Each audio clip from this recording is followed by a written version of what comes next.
வணக்கம், வாழ்க வளத்துடன். என் பேர் ராஜபூபதி, நிறுவனம் மற்றும் பயிற்றுனர் ரேடியன் ஐஏஎஸ் அகாடமி. ஸோ இது வந்து நடப்பு நிகழ்வுகள், கரண்ட் அஃபேர்ஸ் வகுப்பு. இது கரண்ட் அஃபேர்ஸோட 2வது வகுப்பு, 24th August 2025. ஸோ இந்த வீடியோ முடிவில் வந்து முதல் வகுப்பு நீங்கள் பார்க்குறதுனாலும் பார்த்துக்கலாம், அதனுடைய லிங்க் வரும். 2026 வரைக்கும் வரக்கூடிய எக்ஸாம்ஸுக்கு ஜாயின் பண்ணுற பேட்ச் இருக்குது, ஜாயின் பண்ணிக்கலாம். Online as well as regular direct classrooms. மற்றபடி இப்போ வந்திருக்க பிசி எக்ஸாம், வரப்போகிற எஸ்ஏ எக்ஸாம், அப்புறம் பிஓ டிஓ எக்ஸாமினேஷன்ஸ், அப்புறம் டிஎன்பிஎஸ்சி ஆல் குரூப்ஸ், இந்த எக்ஸாமினேஷன் பற்றி டீட்டெயில்ஸ் வேணும் அப்படின்னா இந்த நம்பர் 9840398093 அப்படிங்கிற நம்பரை சேவ் பண்ணிவிட்டு ஒரு வாட்ஸ்அப் மெசேஜ் அனுப்புங்க. உங்களுக்கு சில ஆன்லைன் வகுப்புகள் லைவ் ரெக்கார்டு நீங்கள் ரெண்டுமே பார்க்குற மாதிரியும் மற்ற சில மெட்டீரியல்ஸும் உங்களுக்கு அனுப்பப்படும். அப்புறம் டெஸ்ட் பேட்சஸ் டீட்டெயில்ஸ் டெஸ்ட்டும் அனுப்பப்படும். ரைட், ஏற்கனவே நம்ம லாஸ்ட் செஷனில் வந்து பார்த்தீங்கன்னா first current affairs first class பார்த்தோம். ஜனவரியில் நம்ம கரண்ட் அஃபேர்ஸ்லாம் பார்த்தோம். அதனுடைய ரெக்கார்டிங் லிங்க் வந்து அவங்க எல்லாத்துக்கும் அனுப்பப்படும். யாருக்கெல்லாம் லிங்க் வந்ததோ அவங்க எல்லாத்துக்குமே ரெக்கார்டிங் லிங்க் அனுப்பப்படும், நாளைக்கு அனுப்பப்படும் இதோட சேர்த்து. ரைட், இப்போ நம்ம கரண்ட் அஃபேர்ஸோட தொடர்ச்சியான செகண்ட் கிளாஸ். இதில் இந்த முக்கிய தினங்கள்ல இருந்து நம்ம ஸ்டார்ட் பண்ணுவோம். அதில் மிக முக்கியமானது வந்து பார்த்தீங்கன்னா ஜனவரி மாதம் 9 என்ன தினம்? இது எக்ஸாம்பிள் அடிக்கடி கேட்கக்கூடியது. ஜனவரி 9 என்ன தினம்? ஜனவரி 9 அப்படிங்கிறது என்னது அப்படின்னா, இதை கரெக்டா சொல்றதுன்னா பிரவசி பாரதிய திவாஸ் அப்படின்னு சொல்லுவாங்க. பிரவசி பாரதிய திவாஸ், அல்லது இது எப்படி சொல்லுவாங்க அப்படின்னா என்ஆர்ஐ டே அப்படின்னு சொல்லுவாங்க. என்ஆர்ஐ டே, வெளிநாடு, தமிழ்ல சொல்றதுன்னா வெளிநாடு வாழ் இந்தியர் தினம். வெளிநாடு வாழ் இந்தியர் தினம். இப்போ ஒவ்வொரு தினமும் எதனால அப்படிங்கறத நம்ம தெரிஞ்சுக்கணும். அது சம்பந்தப்பட்ட விஷயங்கள் தெரியும் போது நமக்கு இன்னும் நம்ம லிங்க் கிடைக்கும். ஸோ அந்த மாதிரி தான் நம்ம வந்து கரண்ட் அஃபேர்ஸோ ஜென்ரல் நாலேஜோ எல்லாமே லிங்க் பண்ணி படிக்கணும். அப்போ இது எதனால அப்படின்னா, இது வந்து மகாத்மா காந்தி இந்தியாவிற்கு வந்த தினம். 2003 இருந்து இதை அனுசரிக்கிறோம், சரிங்களா? ஸோ மகாத்மா காந்தி என்னைக்கு இந்தியாவிற்கு வந்து சேர்ந்தார் அப்படின்னா ஜனவரி 9, 1915. அதன் நினைவாகத்தான் நம்ம வந்து இந்த தினத்தை வந்து அனுசரிக்கிறோம், சரிங்களா? ரைட். ஸோ மைக்கும் கூட அன்மியூட்ல இருக்கு. நீங்க ஏதாவது கொஸ்டின் கேட்கும் போது நீங்க ஆன்சர் பண்ணிக்கலாம், டைப் பண்ணலாம் அல்லது மைக்லயும் பேசிக்கலாம். ஸோ பாரதிய திவாஸ், இந்த பாரதிய திவாஸ் அப்படிங்கிறது வந்து முத எப்ப கொண்டாடப்பட்டது அப்படின்னா 2003. 2003 கொண்டாடப்பட்டது. அப்ப இந்த 18th பிரவசி பாரதிய திவாஸ் 18th இது வந்து எங்க நடந்தது அப்படின்னா புவனேஸ்வர்ல நடந்தது. ஸோ வெளிநாட்டில இருந்து இருக்கக்கூடிய முக்கிய புள்ளிகள் அவர்கள்லாம் வர வைக்கப்பட்டு நடத்துவாங்க. அவங்களுக்கு அவார்ட்ஸ் இதெல்லாம் கொடுப்பாங்க. ஒடிசாவோட தலைநகரம் புவனேஸ்வர்ல வந்து பாத்தீங்கன்னா இந்த 18வது பிரவசி பாரதிய திவாஸ் அந்த மாநாடு அப்படின்னு சொல்லக்கூடிய அந்த கன்வென்ஷன் வந்து நடைபெற்றது. இதனுடைய தீம் என்ன, கருத்துரு என்ன? இந்த 2025 நடந்துச்சுல, அதனுடைய கருத்துரு என்ன அப்படின்னா, இதான் அதனுடைய கருத்துரு. டயஸ்போராஸ் கான்ட்ரிபியூஷன். டயஸ்போரானா வெளிநாடு வாழ் இந்தியர்கள். ஸோ வெளிநாடு வாழ் இந்தியர்களின் பங்களிப்பு. எதற்கான பங்களிப்பு? To a Viksit Bharat. What is Viksit Bharat அப்படின்னா 2047 இந்தியா ஒரு வளர்ந்த நாடாகும் அப்படிங்கிற அந்த குறிக்கோளை நோக்கிய பயணம். இந்த குறிக்கோளுக்கான வெளிநாடு வாழ்வர் இந்தியர்களின் பங்களிப்பு அப்படிங்கிறது தான் தீம் 2025. டெவலப்டு இந்தியா, வளர்ச்சியடைந்த நாடு, விக்ஷித் பாரத். ஸோ இதுதான் இதனுடைய தீம்னு சொல்லக்கூடிய கருத்துரு. இப்ப கொண்டாடின இந்த 2025 கொண்டாடுறது எங்க நடந்துச்சு? புவனேஸ்வர், ஒடிசால நடந்தது. அடுத்து தேசிய இளைஞர் தினம் என்று அனுசரிக்கப்படுகிறது. தேசிய இளைஞர் தினம் யாருடைய பிறந்த நாள் அனுசரிக்கப்படுகிறது அப்படின்னா சுவாமி விவேகானந்தாவோட பிறந்த தினம் தான் தேசிய இளைஞர் தினமாக அனுசரிக்கப்படுகிறது. அது வந்து அபிஷியலி அதுக்கு பேர் வந்து பாத்தீங்கன்னா ராஷ்டிரிய யுவா அப்படின்னா இளைஞர் சம்பந்தப்பட்டது. இளைஞர் திவாஸ், ராஷ்டிரிய யுவா திவாஸ் விவேகானந்தருடைய பிறந்த நாள். 12 ஜனவரி தேசிய இளைஞர் தினமாக அனுசரிக்கப்படுகிறது. 1985 இருந்து இது அனுசரிக்கப்படுகிறது. அடுத்து ஜனவரி 15. ஜனவரி 15 என்ன தினம்? இந்தியன் ஆர்மி டே, இந்திய ராணுவ தினம். இந்திய ராணுவ தினம். இதுக்கு இன்னொரு பேர் இருக்கு, பாரதிய சேனா திவாஸ்ன்னு சொல்லுவாங்க. பாரதிய சேனா திவாஸ். எதற்காக இது அப்படின்னா 1949 1949 field marshal K M. Cariappa, field marshal K M. Cariappa அவர் ஃபர்ஸ்ட் இந்தியன் CICன்னு சொல்லுவாங்க, கமாண்டர் இன் சீஃப், இந்தியாவின் முதல் அனைத்து படை தளபதி. இந்திய ஆர்மிக்கு, இந்திய ராணுவத்துக்கு 1949 எடுத்துட்டாங்க. அதன் நினைவாகத்தான் இந்திய ராணுவ தினம் அனுசரிக்கப்படுகிறது ஜனவரி 15 அன்று. அடுத்து ஜனவரி 33 என்ன தினங்க? 23. ஜனவரி 23. ஜனவரி 23 என்ன தினம் சொல்லுங்க? இன்ட்ராக்ட் பண்ணுங்க, டைப் பண்ணுங்க. அட்லீஸ்ட் தெரிந்தவர்கள் டைப் பண்ணலாம். ஜனவரி 23 தப்பா இருந்தாலும் பிரச்சனை இல்லை. ஜனவரி 23ங்கிறது வெரி குட், தேசப்பற்று தினம். தேசப்பற்று தினம், பேட்ரியாட்டிசம் டே, அல்லது அது அபிஷியலா என்ன சொல்றாங்க அப்படின்னா பராக்கிரம் திவஸ். திவாஸ் அப்படின்னா நாள், DIVAS அல்லது BWAS. தேசப்பற்று தினம். யாருடைய பிறந்தநாள் தேசப்பற்று தினமாக அனுசரிக்கப்படுகிறது? யாருடைய பிறந்த நாள் தேசப்பற்று தினமாக அனுசரிக்கப்படுகிறது அப்படின்னு பாத்தீங்கன்னா நேதாஜி சுபாஷ் சந்திர போஸ். சோ சுபாஷ் சந்திர போஸ் இருக்குல்ல, அவருடைய பிறந்த தினம் தான் தேசப்பற்று தினமாக அனுசரிக்கப்படுகிறது. தேசப்பற்று தினமாக அனுசரிக்கப்படுகிறது. இந்த பராக்கிரம திவாஸ் அப்படிங்கிற பேர்ல 2021 இருந்து செலிப்ரேட் பண்றோம். இந்த சுபாஷ் சந்திர போஸ் பெயர்ல அவார்டு ஒண்ணு கொடுக்கப்படுகிறது. அது எதற்கு கொடுத்தாங்க அப்படின்னா இன்காய்ஸுக்கு அவார்டு கொடுத்தாங்க அன்னைக்கு, இந்த 2025. இது எக்ஸாம்ல அடிக்கடி UPSCலையும் கேட்டிருந்தாங்க. இன்காய்ஸ் ஜெனரலா தெரியணும். வாட் இஸ் இன்காய்ஸ், எங்க ஹெட் குவார்டர்ஸ் அப்படின்றது கேட்பாங்க. இன்காய்ஸ்னா என்ன அப்படின்னா the Indian national centre for ocean information services. So Indian national centre for, இதுக்கெல்லாம் இங்கிலீஷ் தான் டிரான்ஸ்லேஷன். இது எங்க இருக்கு அப்படின்னா ஹைதராபாத்ல இருக்கு, தெலுங்கானால இருக்கிற ஹைதராபாத். ஸோ அந்த expansion Indian national centre for ocean information services. பெருங்கடல், ஓஷன் பெருங்கடல் தகவல் மையம் இருக்குல்ல, பெருங்கடல் தகவல் மையம், இந்திய தேசிய பெருங்கடல் தகவல் மையம் தமிழ்ல சொல்றது. இதற்கு இந்த போஸ் அவார்டு கொடுத்தாங்க இந்த பராக்கிரம திவாஸ் 2025 ஜனவரி 23 அப்போ. அடுத்து ஜனவரி 24 என்ன தினம்?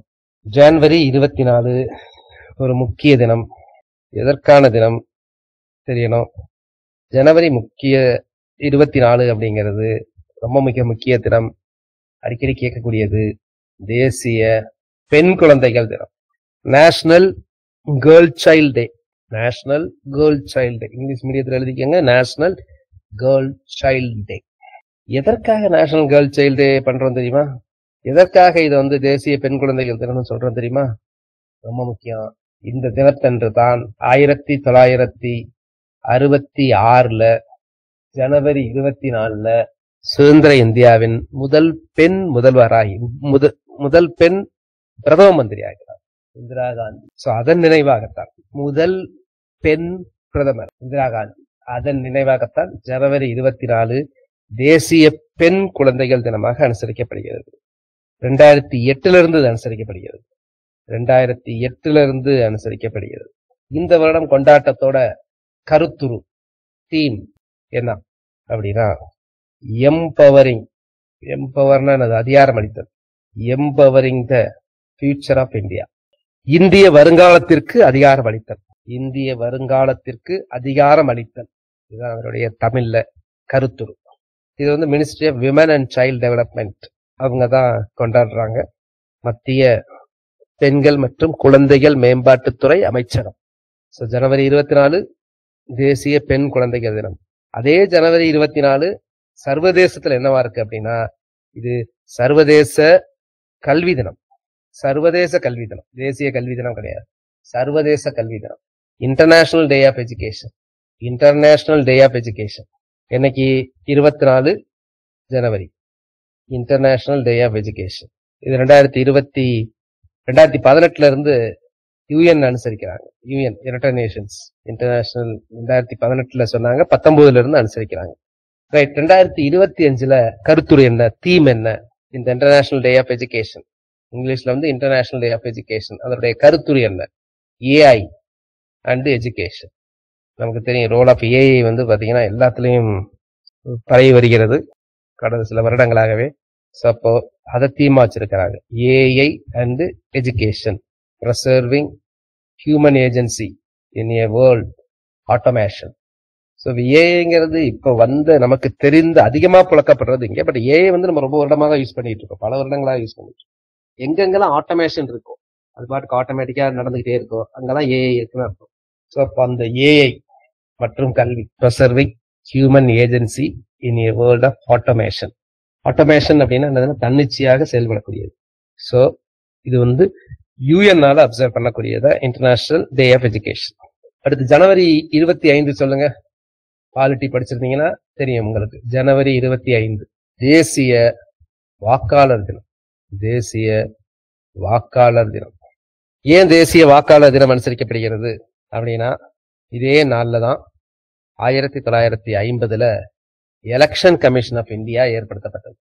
ஜனவரி 25 1950 தான் எலெக்ஷன் கமிஷன் ஆஃப் இந்தியா, இந்திய தேர்தல் ஆணையம் ஏற்படுத்தப்பட்டது. இந்திய தேர்தல் ஆணையம், எலெக்ஷன் கமிஷன் ஆஃப் இந்தியா ஏற்படுத்தப்பட்டது எப்போ? ஜனவரி 25 1950 ஏற்படுத்தப்பட்டது. இதனுடைய தீம் என்ன, கருத்துரு என்ன அப்படின்னா, நத்திங் லைக் ஓட்டிங், வாக்களிப்பது போன்று எதுவும் இல்லை. ஐ ஓட் ஃபார் ஷியோர், வாக்களிப்பது போன்று எதுவும் இல்லை, நான் கண்டிப்பாக வாக்களிப்பேன். இதுதான் இந்த தீம் 2025க்கான கருத்துரு. இது 2024 கருத்துருவோட கண்டினியூஷன். நேஷனல் ஓட்டர்ஸ் முதல்ல 2011 இருந்து அனுசரிக்கிறாங்க, 2011 இருந்து. அடுத்து அதே ஜனவரி 25 தேசிய சுற்றுலா தினமாகவும் அனுசரிக்கப்படுகிறது. அதே ஜனவரி 25 தேசிய சுற்றுலா தினமாக அனுசரிக்கப்படுகிறது. நேஷனல் டூரிசம் டே, தேசிய சுற்றுலா தினமாக அனுசரிக்கப்படுகிறது. அந்த சுற்றுலா தினத்துக்குள்ளதான் இந்த வருடத்தோட மகா கும்பமேளா நடந்தது. மகா கும்பமேளா 2025 ஜனவரி 13 இருந்து பிப்ரவரி 26 வரைக்கும் நடந்தது. எங்க நடந்தது? உத்தரப்பிரதேசல பிரயாக்ராஜ். அதை அலகாபாத்தில் சொல்லக்கூடியது வந்து பிரயாக்ராஜ். அங்க நடந்தது மகா கும்பமேளா. இந்த மகா கும்பமேளா எத்தனை ஆண்டுகளுக்கு ஒரு முறை நடத்தப்படும் சொல்லுங்க பார்க்கலாம். மகா கும்பமேளா எத்தனை ஆண்டுகளுக்கு ஒரு முறை நடத்தப்படும்? நிறைய பேர் 12 வருடம்னு சொல்லியிருக்கீங்க. இப்ப நடந்த மகா கும்பமேளா அப்படிங்கிறது எப்பவுமே 144 வருடங்களுக்கு ஒரு முறை நடத்தப்படும். 144 வருடங்களுக்கு ஒரு முறை. நல்லா புரிஞ்சுக்குங்க. கும்பமேளா வந்து 12 வருடங்களுக்கு ஒரு முறை நடத்தப்படும். கும்பமேளா 12 வருடங்களுக்கு ஒரு முறை நடத்தப்படும். மகா கும்பமேளா அது வந்து 144க்கு ஒரு முறை நடத்தப்படும். ரெண்டுக்குள்ள வித்தியாசம் தெரிஞ்சுக்கிட்டு, கும்பமேளா மகா கும்பமேளா. இப்ப நடந்தது வந்து மகா கும்பமேளா தான் பிரயாக்ராஜ்ல நடந்தது. இது 1949 இருந்தே மத்திய சுற்றுலாத்துறை அமைச்சகத்தின் கீழே இது வந்து அனுசரிக்கப்படுகிறது. இந்த 2025 இந்திய சுற்றுலா தினம், அதற்கான கருத்துரு என்ன, தீம் என்ன, கருத்து என்ன அப்படின்னா, டூரிசம் ஃபார் இன்க்ளூசிவ் growth. இன்க்ளூசிவ்னா என்னது அப்படின்னா, அனைத்தையும் உள்ளடக்கியது, எல்லாரையும் கவர் பண்ணணும், அடித்தட்டு மக்களையும் கவர் பண்ணக்கூடிய அளவுல இருக்கணும், எல்லா ஹிஸ்டாரிக்கல் சைட்ஸையும் கவர் பண்ணணும். இன்க்ளூசிவ் அப்படிங்கிறது ஒண்ணுதான், எல்லாமே அடிமட்டத்துல இருந்து சொல்லியிருப்பாங்களா, பரப்பு உயர நீர் உயரம், நீர் உயர நெல் உயரம், நெல் உயர கோன் உயரம்.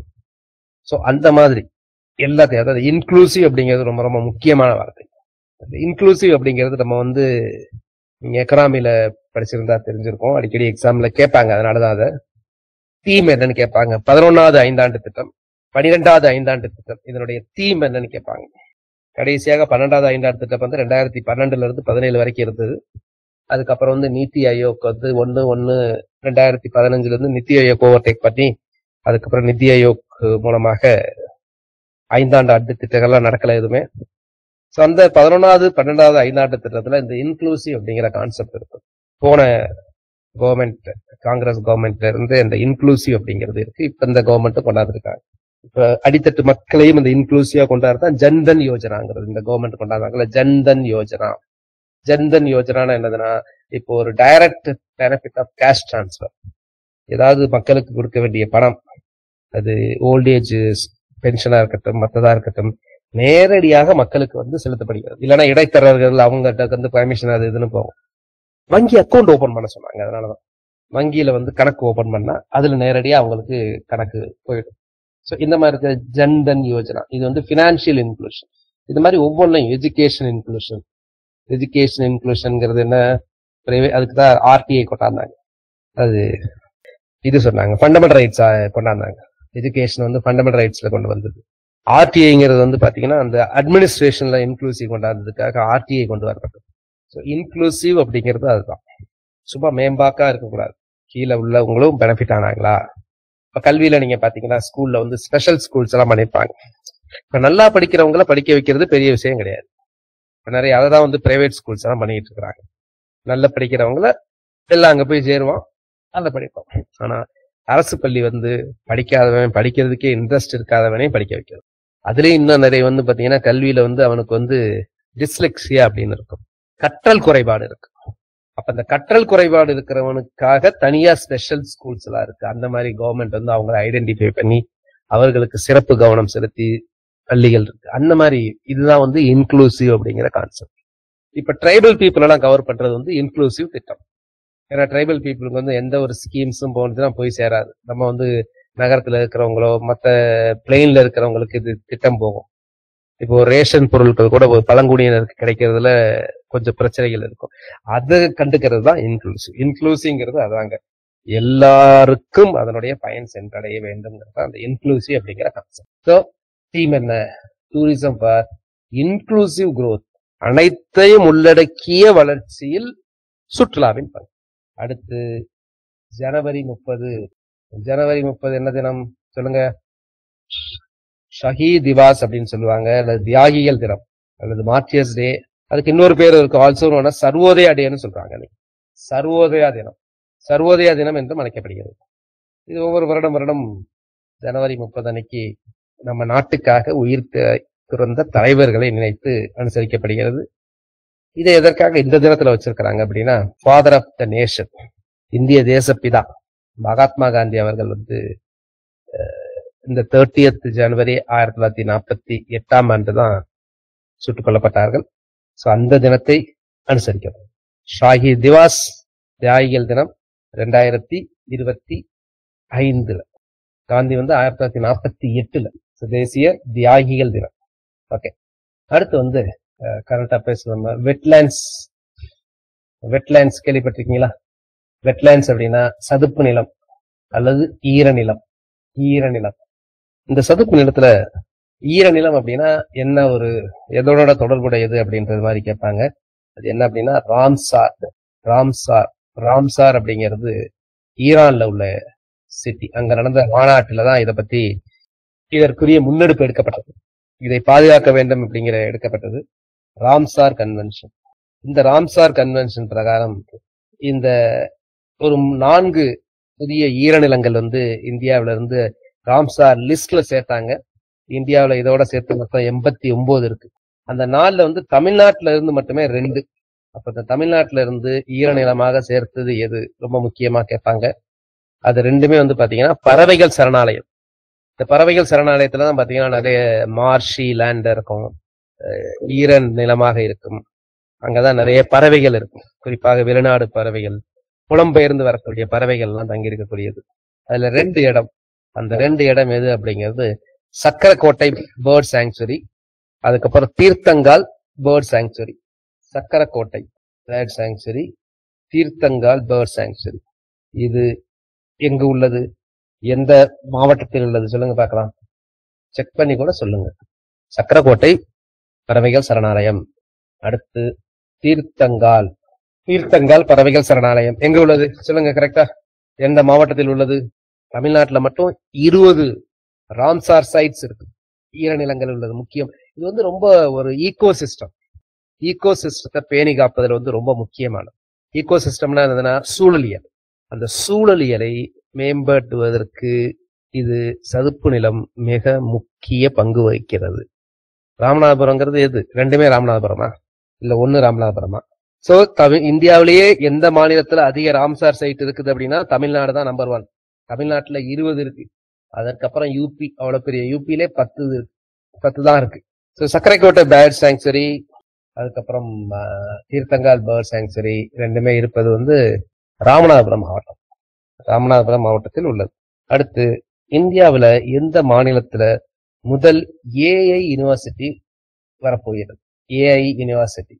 ஏஐனா என்னது? Artificial intelligence. தமிழ் படுத்துங்க. ஏஐ ஆர்டிபிஷியல் இன்டெலிஜென்ஸ், செயற்கை நுண்ணறிவு. அதை அப்படியே டிரான்ஸ்லேட் பண்ணீங்கன்னா செயற்கை நுண்ணறிவு. ஸோ இந்தியாவின் முதல் செயற்கை நுண்ணறிவு பல்கலைக்கழகம் எங்கு வர உள்ளது அப்படின்னு பாத்தீங்கன்னா செயற்கை நுண்ணறிவு பல்கலைக்கழகம் மகாராஷ்டிரால வர உள்ளது, மும்பையில வர உள்ளது. First AI university. அடுத்தது இப்போ இந்த ராணுவ ஹெட் குவார்டர்ஸ் ஈஸ்ட், எஸ்பெஷலி கிழக்கு ராணுவ தலைமையகம் வந்து பாத்தீங்கன்னா அப்போ பிரிட்டிஷ் பீரியட்ல இப்ப நமக்கு வந்து பாத்தீங்கன்னா ஃபோர்ட் செயின்ட் ஜார்ஜ் அப்படின்னு சொல்லுவோம். இப்ப நம்ம தலைமைச் செயலகம் இருக்குதுல்ல, அதோட பேர் என்ன அப்படின்னா ஃபோர்ட் செயின்ட் ஜார்ஜ் கோட்டை. அதே மாதிரி வெஸ்ட் பெங்கால்ல வந்து பாத்தீங்கன்னா இருக்கக்கூடிய அந்த கோட்டைக்கு பேர் என்ன? ஃபோர்ட் வில்லியம் கோட்டை. அது ராஜா வில்லியம் 3 இங்கிலாந்து ராஜா பேரால ஏற்படுத்தப்பட்டது. அதை வந்து பாத்தீங்க அப்படின்னா இப்போ வந்து அதுக்கு வந்து பெயர் மாத்தி இருக்கிறாங்க. என்ன புது பெயர் அப்படின்னா விஜய் துர்க். சத்ரபதி சிவாஜி வந்து தன்னுடைய கோட்டைக்கு வந்து பாத்தீங்கன்னா விஜய் துர்க் அப்படின்னு பெயர் வச்சிருந்தாங்க மகாராஷ்டிரால. சோ அதை பேஸ் பண்ணி இதற்கு விஜய் துர்க் அப்படின்னு பேர் வச்சிருக்காங்க. வெற்றி கோட்டை. அடுத்து வந்து ஐ ஆம் அப்படின்னு ஒரு புத்தகம். ஏன்னா அந்த புத்தகம் நூல்கள் இதெல்லாம் கேட்பாங்க, முக்கியமான புத்தகம். ஏன்னா இது வந்து அப்ப வைஸ் பிரசிடென்ட் ஆஃப் இந்தியா வந்து ரிலீஸ் பண்ண புத்தகம். இப்ப நமக்கு தெரியும் வைஸ் பிரசிடென்ட் ஆஃப் இந்தியாவுக்கு இந்தியாவின் துணை ஜனாதிபதிக்கு எலெக்ஷன் நடக்க போகுது செப்டம்பர் 9 அன்னைக்கு. இது வந்து ஐயாம் அப்படிங்கிற புத்தகத்தை வந்து அப்ப இருந்த வைஸ் பிரசிடென்ட் வந்து ரிலீஸ் பண்ணாங்க. ஜெகதீப் தங்கர் வந்து இப்ப சில நாட்களுக்கு முன்னாடி வந்து தன்னுடைய பதவியை வந்து ராஜினாமா பண்ணிட்டாங்க. இந்த புத்தகம் வந்து ஒரு நிறைய பேரோட எழுதுனதோட நிறைய பேரோட பங்களிப்போட தொகுப்பு. இதை கம்பைல் பண்ணது வந்து பாத்தீங்கன்னா ஹிந்துஜா குரூப்போட சேர்மன் கோபிச்சந்த் ஹிந்துஜா. புத்தகத்தோட டைட்டில் வந்து ஐ ஆம் அப்படிங்கிற புத்தகம். அடுத்து பஞ்சாயத்து ராஜுக்காக ஒவ்வொரு மாநிலத்திலும் எப்படி பஞ்சாயத்து ராஜ் செயல்பாடுகள் உள்ளது, அந்த பஞ்சாயத்து ராஜ் செயல்பாடுகள் குறித்த ஒரு குறியீடு அதுல வந்து மாநிலங்கள்லாம் வரிசைப்படுத்தப்பட்டன. அந்த பஞ்சாயத்து ராஜோட செயல்பாடு குறியீடு 2024. அதுல எந்த மாநிலம் டாப்ல இருக்கு, நம்பர் 1ல இருக்கு அப்படின்னா கர்நாடகா வந்து முதலிடத்தில் உள்ளது. 2வது இடம் வந்து பாத்தீங்கன்னா கேரளா, 3வது இடம் வந்து நமது தமிழ்நாடு, 4வது இடம் வந்து மகாராஷ்டிரா, 5வது வந்து உத்தரப்பிரதேசம். செயல்பாடுகள் devolution, panchayat Raj devolution index அப்படின்னு சொல்லுவாங்க. தேசிய பஞ்சாயத்து ராஜ் தினம் என்னைக்கு சொல்லுங்க பார்க்கலாம். அதே மாதிரி தமிழ்நாட்டு உள்ளாட்சி தினம் என்னைக்கு சொல்லுங்க பார்க்கலாம். தேசிய பஞ்சாயத்து ராஜ் தினம் என்னைக்கு, அதே மாதிரி தமிழ்நாட்டுல உள்ளாட்சி தினம் என்னைக்கு. இந்த உள்ளாட்சி தினத்தையும் அப்புறம் தண்ணீர் தினம், நீர் தினத்துன்னா ஏற்கனவே வந்து கிராம சபை ஒரு வருடத்திற்கு 4 முறை கூடியது, இப்போது வந்து 6 முறை கூடுகிறது. ஏப்ரல் 24 வந்து வெரி குட் தேசிய பஞ்சாயத்து ராஜ் தினம். ஏப்ரல் 24 தேசிய பஞ்சாயத்து ராஜ் தினம். ஏப்ரல் 24 உள்ளாட்சி தினம். இங்க தமிழ்நாட்டுல பஞ்சாயத்து ராஜ் தினம், அதை உள்ளாட்சி தினம்னு சொல்றோம். அது என்னைக்கு அப்படின்னா வெரி குட் எக்ஸலண்ட், அது நவம்பர் 1 வந்து உள்ளாட்சி தினம். இந்த பஞ்சாயத்து ராஜ் அப்படிங்கிறது என்னது? அடித்தட்டு மக்கள், அதான் இன்க்ளூசிவ் நான் சொல்லியிருந்தேன். அந்த இன்க்ளூசிவ்ங்கிறது பஞ்சாயத்து ராஜ் தான் இன்க்ளூசிவ். ஏன்னா மக்களுக்கு பவர் கொடுக்கிறது, அடித்தட்டு மக்களுக்கு, கிராம மக்களுக்கு அதிகாரம் கொடுப்பது, அதுதான் பஞ்சாயத்து ராஜ். அதான் 73rd and 74th அமெண்ட்மெண்ட். அட்டவணையில 11, 12 அட்டவணை சேர்க்கப்பட்டது.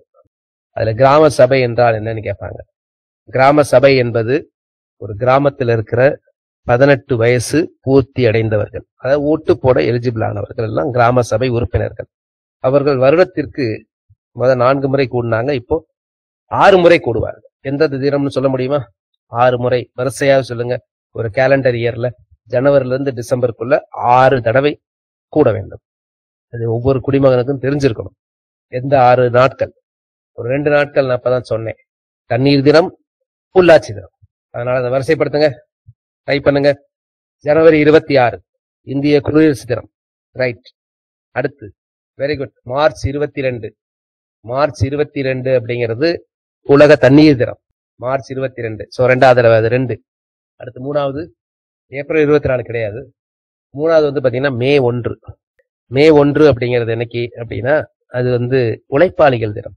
கிராம மக்கள் தானே உழைப்பாளிகள் தானே, உடல் உழைப்பவர்கள். மே 1க்கு அப்புறம் ஆகஸ்ட் 15. ஆகஸ்ட் 15ங்கிறது என்னது? இந்திய சுதந்திர தினம். அதுக்கப்புறம் அக்டோபர் 2. அக்டோபர் 2ங்கிறது என்னது? காந்தி பிறந்த நாள். காந்தி பிறந்த நாள். அக்டோபர் 2க்கு அப்புறம் நவம்பர் 1. நவம்பர் 1 என்னது? உள்ளாட்சி தினம். உள்ளாட்சி தினம். அந்த தேதிகள் என்னென்ன? ஜனவரி 26, மார்ச் 22, மே 1, ஆகஸ்ட் 15, அக்டோபர் 2, நவம்பர் 1. இந்த 6 நாட்கள் தான் கிராம சபை கூடும். கிராம சபா. கிராம சபா என்ன ஆர்டிக்கல்? இது வந்து அரசியலமைப்புல இடம்பெற்றுள்ளது. அரசியலமைப்புல இடம்பெற்றதுன்னா அதற்கு வந்து பவர் உண்டு. கிராம சபாவோட ஆர்டிக்கல் என்ன? எந்த ஆர்டிக்கல் பிரகாரம் கிராம சபை, எந்த ஆர்டிக்கல்ல இந்த கிராம சபை இடம்பெற்றுள்ளது அப்படின்னா, கிராம சபை இடம்பெற்றுள்ள article very good 243. Excellent. 243, 243A இதெல்லாம் கிராம சபை. இப்ப இந்த பஞ்சாயத்து சொன்னேன்ல, இதை யார் ப்ரிப்பேர் பண்ணா அப்படின்னா, இந்த பஞ்சாயத்து ராஜ் டெவல்யூஷன் இண்டெக்ஸ் இதை ப்ரிப்பேர் பண்ணவங்க யார் அப்படின்னா, இது ஒரு முக்கியமான இன்ஸ்டிடியூட், IIPA அப்படின்னு சொல்லுவோம். IIPA எங்க இருக்கு அப்படின்னு பாத்தீங்கன்னா டெல்லியில இருக்கு. IIPA என்னது அப்படின்னா ஒரு premier institution, Indian Institute of Public Administration. Indian Institute of Public Administration. இந்த இந்தியன் இன்ஸ்டிடியூட் ஆஃப் பப்ளிக் அட்மினிஸ்ட்ரேஷனோட தலைவர் யாரு சொல்லுங்க பார்க்கலாம். எக்ஸாம்ஸ்ல கேட்பாங்க. 1954 ஆரம்பிக்கப்பட்டது. இதனுடைய தலைவர் யாரு? எக்ஸ் அபிஷியோ சேர்மன் சொல்லுவாங்க. இதனுடைய தலைவர் யாரு அப்படின்னா, இதனுடைய தலைவர் வந்து வைஸ் பிரசிடென்ட் ஆஃப் இந்தியா, இந்திய துணை ஜனாதிபதி. இப்ப எலெக்ஷன் நடக்க போகுது. துணை ஜனாதிபதி. துணை ஜனாதிபதியை யாரெல்லாம் தேர்ந்தெடுப்பாங்க? இப்ப ஜனாதிபதியை யார் தேர்ந்தெடுப்பாங்க? துணை ஜனாதிபதி எலெக்ஷன் நடந்துச்சுன்னா யார் தேர்ந்தெடுப்பாங்க அப்படின்னா, நமக்கு தெரியும் பாராளுமன்றத்துல 2 பாராளுமன்றத்துல, பாராளுமன்றம் அப்படிங்கிறது என்னது? இந்திய பாராளுமன்றங்கிறது எதை குறிப்பது அப்படின்னா, பிரசிடென்ட் ரொம்ப முக்கியம். பிரசிடென்ட் வந்து integral part of Indian Parliament. President, Lok Sabha, Rajya Sabha. தமிழ்ல சொல்றதுன்னா குடியரசுத் தலைவர், கீழவை, மேலவை. இந்த கீழவைக்கே 2-3 பேர் உண்டு. லோக்சபாக்கு என்ன பேர் உண்டு? லோயர் ஹவுஸ், கீழவை. அப்புறம் என்ன பேர் உண்டு? ஹவுஸ் ஆஃப் பீப்புள், மக்களவைன்னு பேர் உண்டு. இதுக்கு பேர் தான் மக்களவை. இதுக்கு பேரு மாநிலங்களவை, கவுன்சில் ஆஃப் ஸ்டேட்ஸ். இங்க வந்து நமக்கு தெரியும் 543 பேர் சீட், 543 தொகுதிகள். இதுல வந்து தமிழ்நாட்டுக்கு வந்து பாத்தீங்கன்னா 39, அது மாதிரி யூபிக்கு 80, அது மாதிரி. இங்க வந்து பாத்தீங்கன்னா 238 + 12, 238ங்கிறது மாநிலங்கள்ல இருந்து எடுக்கக்கூடியது. அதுல தமிழ்நாடு வந்து பாத்தீங்கன்னா 18. இந்த 12 அப்படிங்கிறது நாமினேட் பண்றவங்க. இப்ப இளையராஜா அவர்கள்லாம் போயிருக்காங்கல்ல, அந்த நாமினேஷன். சோ இந்த செட்டப், இந்த என்டையர் செட்டப்புக்கு தான் பார்லிமெண்ட்னு பேர், பாராளுமன்றம். அப்போ வைஸ் பிரசிடென்ட் யாருங்க எலெக்ட் பண்ணுவா அப்படின்னா, இந்த all members of Lok Sabha and Rajya Sabha. அப்போ இந்த லோக்சபால இருக்கிற 543 பேரும் ஆக்சுவலா பிளஸ் 2 பேர் முதல் இருந்தாங்க ஆங்கிலோ இந்தியன்ஸ், இப்ப அவங்க கிடையாது, இப்ப நாமினேட் பண்றது கிடையாது. சோ 543 பேர் லோக்சபால. ராஜ்யசபால இருக்கிற 250 பேர், இவங்க எல்லாம் ஓட்டு போட்டுதான் வைஸ் பிரசிடென்ட் எலெக்ட் பண்ணுவாங்க. பிரசிடென்ட் யாருங்க எலெக்ட் பண்ணுவா அப்படின்னா, எலெக்டட் மெம்பர்ஸ். ஏன்னா 12 பேரை வைஸ் பிரசிடென்ட் தான் நாமினேட் பண்ணுவாரு. அவருக்கே எப்படி நீங்க அவரை வந்து செலக்ட் பண்றதுக்கு சொல்ல முடியும்? அதனால இந்த 12 பேரை தவிர, இந்த 12 தவிர 12 வராது வைஸ் பிரசிடென்ட் எலெக்ஷன்ல. வைஸ் பிரசிடென்ட்ல எல்லாமே வரும். அப்ப பிரசிடென்ட் எலெக்ஷன் அந்த 238 பேர் பிளஸ் 543 பேர் பிளஸ் எல்லா ஸ்டேட் இருக்குல்ல, இந்தியாவில இருக்கிற 28 ஸ்டேட், 28 ஸ்டேட்டோட சட்டமன்ற உறுப்பினர்கள் யாரு? எம்எல்ஏஸ். அதுக்கப்புறம் மீதி 8 யூனியன் டெரிட்டரி இருக்கு, அதுல 2 யூனியன் டெரிட்டரி மட்டும் தான் பார்ட்டிசிபேட் பண்ணும். ஏன்னா இந்தியாவில் இருக்கிற யூனியன் பிரதேசங்கள்ல 2 மட்டும்தான் சீஃப் மினிஸ்டர்ஸ் இருக்கிறாங்க. அந்த 2 யூனியன் பிரதேசங்கள் சீஃப் மினிஸ்டர்ஸ் இருக்கிறது எது? அவங்க தான் பிரசிடென்ட் எலெக்ஷன்ல பார்ட்டிசிபேட் பண்ணுவாங்க. அது எந்த மாநிலங்கள் சொல்லுங்க பார்க்கலாம். எந்த யூனியன் பிரதேசங்கள்? 2 தான். ஒன்னு டெல்லி, இன்னொன்னு வந்து புதுச்சேரி. டெல்லி அண்ட் புதுச்சேரி. ரைட். அடுத்து இப்ப ரீசெண்டா 2025ல பிப்ரவரி மாசத்துல எந்த மாநிலத்துல ஆர்டிகிள் 356 இம்போஸ் பண்ணாங்க? ஆர்டிகிள் 356 என்ன சொல்லுவாங்க அப்படின்னா கவர்னர்ஸ் ரூல்னு சொல்லுவாங்க, அல்லது பிரசிடென்ட் ரூல்னு சொல்லுவாங்க. Article 356 of the Indian Constitution. இதை பேஸ் பண்ணி குடியரசுத் தலைவர் ஆட்சி அமலுக்கு வந்தது. குடியரசுத் தலைவர் ஆட்சி அமலுக்கு வந்ததுன்னா என்ன அர்த்தம் அப்படின்னா கவர்னர் தான் இங்க எல்லாரோட பவரையும் எடுத்துப்பாரு. எல்லா அதிகாரமும் கவர்னருக்கு போயிடும். கவர்னர் வந்து குடியரசுத் தலைவருக்கு கீழே இந்த மாநிலத்தை ஆள்வார். குடியரசுத் தலைவர் ஆட்சி கொண்டாந்துட்டாங்க அப்படின்னா முதல் 6 மாசத்துக்கு பிரசிடென்ட் ரூலுக்கு இருக்கும். எந்த ஒரு கண்டிஷன்ஸ் அப்ரூவல் தேவையில்லை. அதுக்கப்புறம் வந்து பாத்தீங்கன்னா பாராளுமன்றத்துல ஒவ்வொரு 6 மாசத்துக்கு ஒரு தடவை எக்ஸ்டெண்ட் பண்ணிக்கலாம். அது 3 வருஷத்துக்கு எக்ஸ்டெண்ட் பண்ணிக்கலாம். இல்ல சில ஸ்பெஷல் கேஸ்ல வந்து 6 மாசத்துக்கு இல்லாம ஒரு வருஷத்துக்கு வந்து பர்மிஷன் வாங்கி எக்ஸ்டெண்ட். ஸோ இதுதான் பிரசிடென்ட் ரூல். ஆர்டிகல் 356. மொத்த நெருக்கடி வந்து 3 விதமான நெருக்கடி இருக்கு. 352, 356, 360. இதை நான் பின்னாடி டீட்டெயில்டா பார்ப்போம். இப்ப வர்றதுனால சொல்றேன். 352ங்கிறது நேஷனல் எமர்ஜென்சி, தேசிய நெருக்கடி. இது இந்தியாவில வந்து மொத்தம் 3 முறை அமல் பண்ணியிருக்கிறாங்க. எப்பப்ப அமல் பண்ணியிருக்கிறாங்க அப்படின்னா முதல்ல சீன போர், அதுக்கப்புறம் பங்களாதேஷ் இந்தியா லிபரேட் பண்ணுச்சுல்ல, அப்போ 1971, அதுக்கப்புறம் 1975. இது இன்டர்னல் ரெபலியன். மற்ற 2மே வந்து வாரால. இந்த 1975 வந்து இந்திரா காந்தி அவர்கள் அப்பதான் மிசா சட்டம் எல்லாம் கொண்டாந்தாங்க. ஃபக்ருதீன் அலி அகமது அப்ப பிரசிடென்டா இருந்தாங்க. அதனாலதான் இந்திரா காந்தி ஆட்சி இழந்தார்கள். அது இப்போ வரைக்கும் நம்ம பேசிட்டு இருக்கோம் மிசா சட்டம் அப்படின்ட்டு. 356ங்கிறது ஸ்டேட் எமர்ஜென்சி, இந்த கவர்னர்ஸ் ரூல் கொண்டாரு. 360ங்கிறது நிதி நெருக்கடி, பினான்சியல் எமர்ஜென்சி. இன்னைக்கு வரைக்கும் பினான்சியல் எமர்ஜென்சி கொண்டு வரவில்லை. சரி, நான் கேட்ட கேள்விக்கு ஆன்சர் நீங்க பண்ணிருக்கீங்க. எக்ஸலன்ட். ஆன்சர் என்ன அப்படின்னா நாகாலாந்துல வந்து எமர்ஜென்சி கொண்டாந்தாங்க. அடுத்து மத்ஸ்யா 6000. அது என்னது? மத்ஸ்யா 6000 என்னது? இந்த மத்ஸ்யா அப்படிங்கிறது எந்த பேர்ல இருந்து வந்தது அப்படின்னா விஷ்ணு இருக்கார்ல, விஷ்ணுவுக்கு வந்து அவதாரங்கள் இருக்கிறது. அதுல முதல் அவதாரம் மத்ஸ்யா என்ன மீனிங்? இதுதான் முதல் அவதாரம். தமிழ்ல மச்ச அவதாரம்னு சொல்லுவாங்க. மச்ச அவதாரம்னா என்னது? ஃபிஷ். சரி, இது கரண்ட் அஃபேர்ஸ் என்ன வருது அப்படின்னா அந்த ஃபிஷ்ங்கிறத இங்க ஞாபகம் வச்சுக்கிட்டீங்கன்னா இங்க வந்து பாத்தீங்கன்னா இது வந்து எதற்கு பயன்படுகிறது அப்படின்னா டீப், மிக ஆழமான, ஓஷன், சப்மெர்சிபிள். சோ பெருங்கடல்ல ஆழமான பகுதியில் சென்று ஆராய்ச்சி செய்யக்கூடிய ஒரு சப்மெர்சிபிளுக்கு பேர் வந்து பாத்தீங்கன்னா மத்ஸ்யா 6000 அப்படின்னு பேர் வச்சிருக்கிறாங்க. இந்த டெஸ்ட் வந்து பாத்தீங்கன்னா இங்க சென்னைக்கு பக்கத்துல இருக்கிற காட்டுப்பள்ளி துறைமுகத்துல நடந்தது. காட்டுப்பள்ளி துறைமுகம் சென்னைக்கு பக்கத்துல இருக்கிற காட்டுப்பள்ளி துறைமுகத்துல நடந்தது. இத யாரு டெவலப் பண்ணா? இந்த மத்ஸ்யா அப்படிங்கறத யாரு டெவலப் பண்ணானா அது நம்ம தமிழ்நாட்டுல இருக்கிற எண்ணெய் ஓட்டியால. இந்த எண்ணெய் ஓட்டியே எங்க இருக்குன்னு எக்ஸாம்ஸ்ல கேட்பாங்க. இன்ஸ்டிடியூஷன்ஸ் சிலபஸ் பிரகாரம், டாபிக் பிரகாரம். எண்ணெய் ஓட்டிங்கிறது என்னன்னா National Institute of Ocean Technology, பெருங்கடல் தொழில்நுட்பத்துக்கான தேசிய கழகம். எண்ணெய் ஓட்டி நீங்க பாத்தீங்கன்னா நம்ம பள்ளிக்கரணை பக்கத்துல இருக்கும். பள்ளிக்கரணை எண்ணெய் ஓட்டி, சென்னையில காமாட்சி ஹாஸ்பிட்டல் ஒண்ணு இருக்கும். அதுக்கு அந்த 4 ஜங்ஷன் கிட்ட பாத்தீங்கன்னா இருக்கணும் எண்ணெய் ஓட்டி. இவங்க வந்து சமுதாயன் திட்டத்தின் கீழமாக இதை உருவாக்கியுள்ளார்கள். எந்த திட்டத்தின் கீழ்? சமுதாயன். இப்ப மதுரையில மழை பெஞ்சுக்கிட்டு இருக்கு, இடி மின்னலோட மழை பெய்கிறது. மதுரையில் ரொம்ப நாளாச்சு மழை பெஞ்சு. நல்ல மழை பெய்யுதான்னு பார்ப்போம். உங்க ஊர்ல மழை பெய்யுதா? டைப் பண்ணுங்க. நான் இப்ப கிளாஸ் எடுத்துட்டு இருக்கிறது மதுரை. சோ இங்க மழை பெய்கிறது. சோ இது சமுதாயன் திட்டத்தின் கீழ் உருவாக்கப்பட்டது மத்ஸ்யா 6000. ஆழ்கடல் ஆராய்ச்சிக்கான ஒரு களம். இதை உருவாக்கியது எண்ணெய் ஓட்டி பெருங்கடல் தொழில்நுட்பத்திற்கான தேசிய கழகம். எண்ணெய் ஓட்டி எங்க இருக்கு அப்படின்னா சென்னையில இருக்கிறது. 1993 ஏற்படுத்தப்பட்டது. இந்தியாவிலேயே முதலாக எந்த சட்டமன்றத்துல வந்து டிரான்ஸ்லேஷன் கொண்டாந்துருக்காங்க? 4 மொழிகள் இல்ல, 4 மொழிகள்ல வந்து டிரான்ஸ்லேஷன் ஃபெசிலிட்டி அப்படின்னா அங்க சட்டமன்றத்துல உரையாடும் போது 4 மொழிகள்ல வந்து டிரான்ஸ்லேஷன்ஸ் இது பண்ணலாம். அது என்னென்ன மொழி அப்படின்னு பாத்தீங்கன்னா பிரஜ், போஜ்புரி, ஈஸியா கெஸ் பண்ணிடலாம் எந்த மாநிலம்ட்டு, பண்டல்கண்ட், அதுக்கப்புறம் இங்கிலீஷ்ல. அவங்க எல்லாமே ஹிந்தியில பேசுவாங்க. எங்க அப்படின்னா உத்தரப்பிரதேசம். பிரஜ் அப்படிங்கிற மொழி, போஜ்புரி, பண்டல்கண்ட் ஆங்கிலம். எங்க அப்படின்னா யூபி சட்டமன்றத்துல, யூபி அசம்பிளியில.